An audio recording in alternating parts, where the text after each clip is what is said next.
Você já ouviu falar de Henrique VIII, certo? O rei inglês das 6 esposas. O homem que rompeu com Roma e fundou a Igreja Anglicana. Mas e se eu te dissesse que essa é apenas a ponta do iceberg? O que quase ninguém conta é que, por trás da imagem de um monarca poderoso e astuto, havia um verdadeiro pesadelo humano. Um rei cuja vida e morte foram marcadas por exageros, doenças, crueldade e paranoia em níveis que fariam até os melhores filmes de terror parecerem brincadeira de criança. Henrique VIII não foi apenas um governante. Ele foi um espetáculo grotesco de poder absoluto, gula sem limites e um corpo que se transformava, pouco a pouco, em sua maior prisão. E é exatamente essa versão do rei que você vai conhecer agora. A versão que não aparece nos livros escolares. Prepare-se para mergulhar em uma das histórias mais sombrias e perturbadoras da realeza europeia. Nos últimos anos de sua vida, Henrique VIII já não parecia um rei, parecia uma carcaça viva. Sua cintura chegava a incríveis 137 centímetros, maior do que a altura de muitas pessoas da época. O peso? Mais de 180 quilos, quando a média de um homem inglês girava em torno de 64. Mas não era apenas obesidade.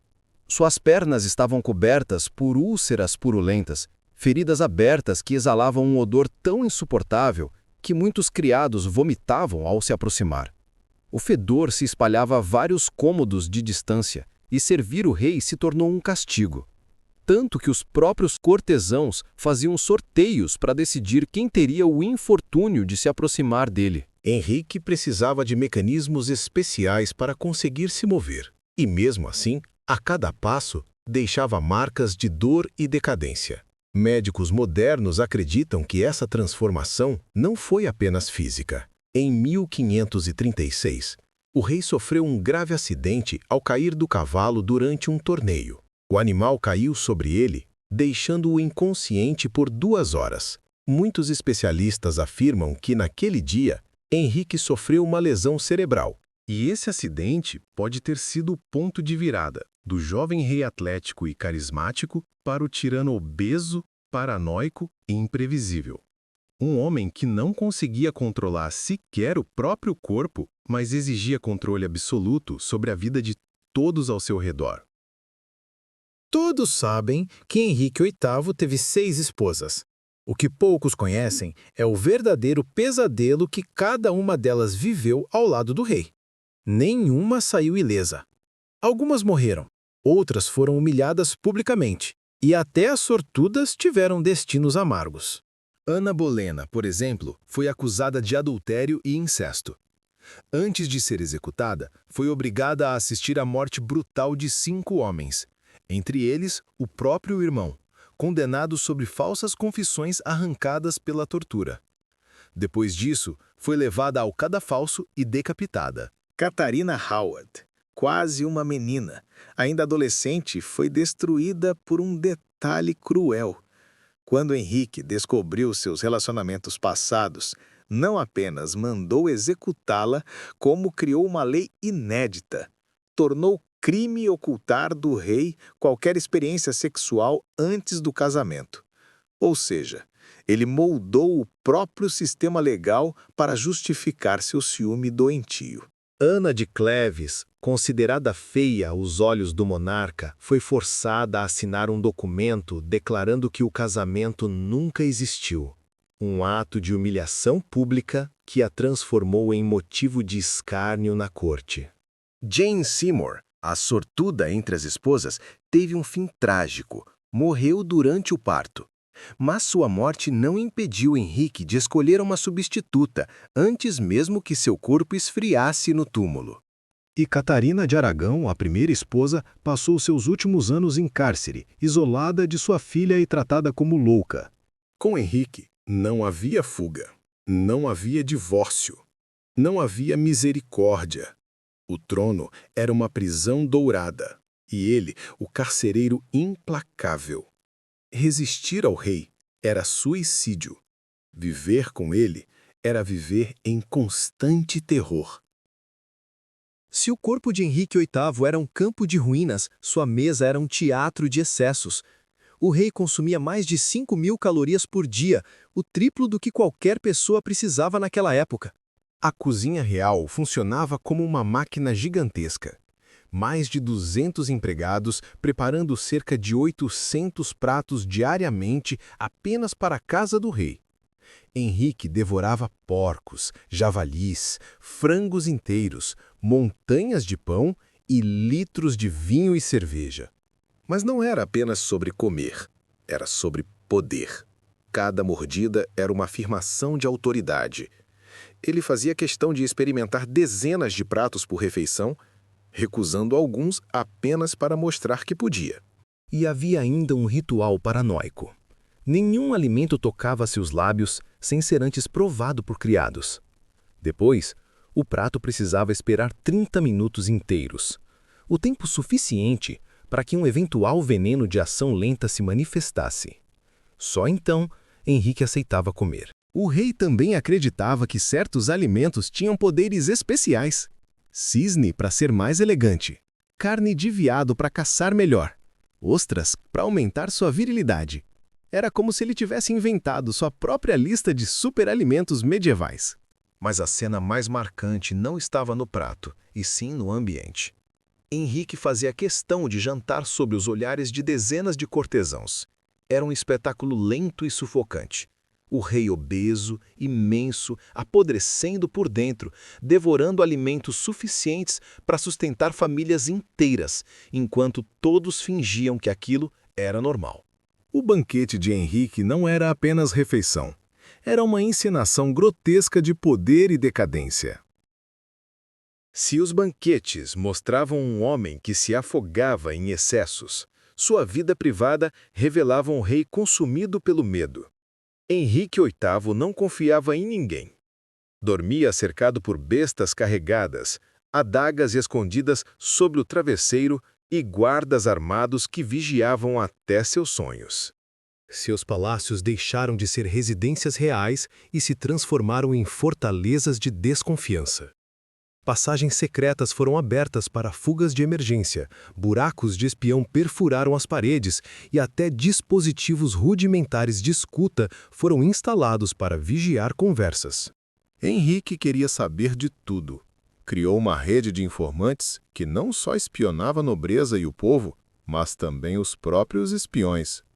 Era um labirinto de vigilância em que qualquer palavra mal colocada poderia levar à morte. Nem a família estava a salvo. A princesa Maria, sua filha com Catarina de Aragão e a jovem Elizabeth, filha de Ana Bolena, eram constantemente vigiadas como se fossem inimigas do Estado. Para Henrique, até mesmo crianças podiam tramar contra ele. A loucura atingiu o ápice quando o rei começou a executar pessoas por crimes que sequer haviam sido cometidos. Bastavam boatos, sonhos ou simples suspeitas.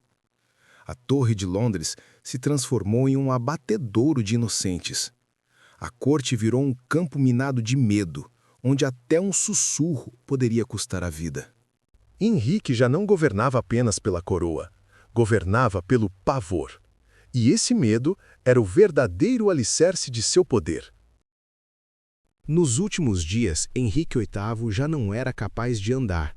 Precisava ser transportado em cadeiras especiais, arrastado pelos corredores como na sombra grotesca do que um dia havia sido.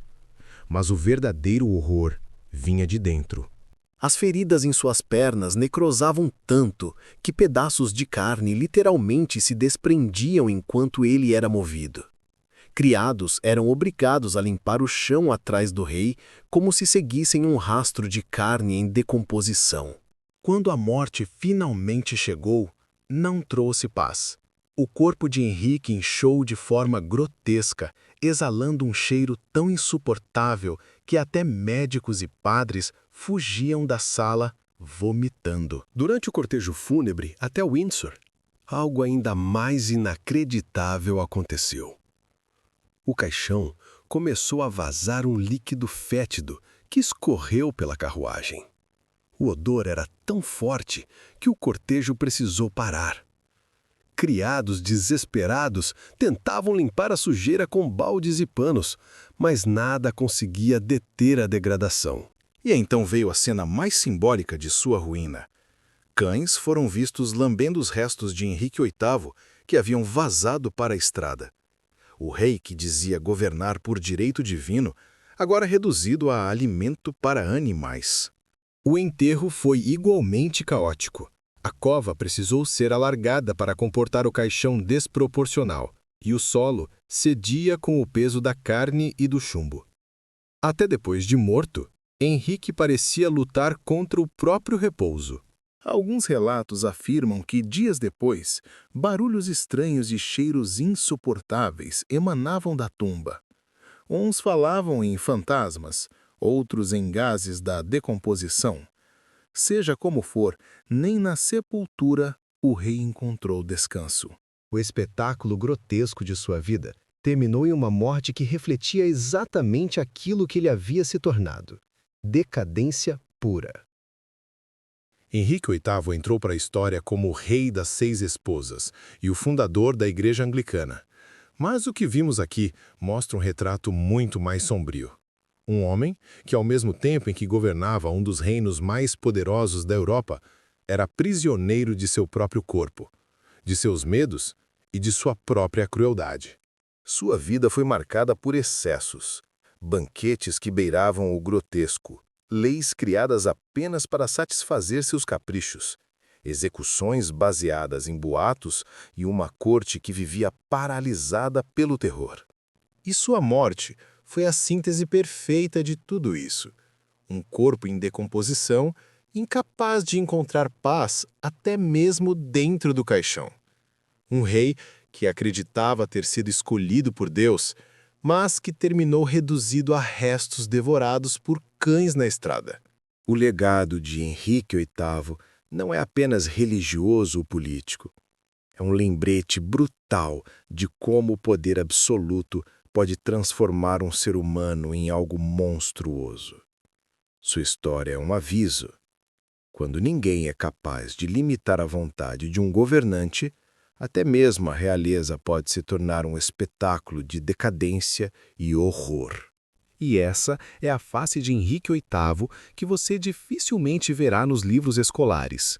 Não o estrategista carismático, mas o rei devorado por sua própria paranoia, sua gula e sua sede de poder. Se você gostou dessa história, já deixe o seu like, porque isso me ajuda a continuar trazendo conteúdos assim aqui no canal. Aproveita também para se inscrever e ativar o sininho. Assim você não perde nenhum dos próximos vídeos. E me conta nos comentários qual parte dessa história mais te chocou. Eu quero muito saber a sua opinião. Até o próximo vídeo.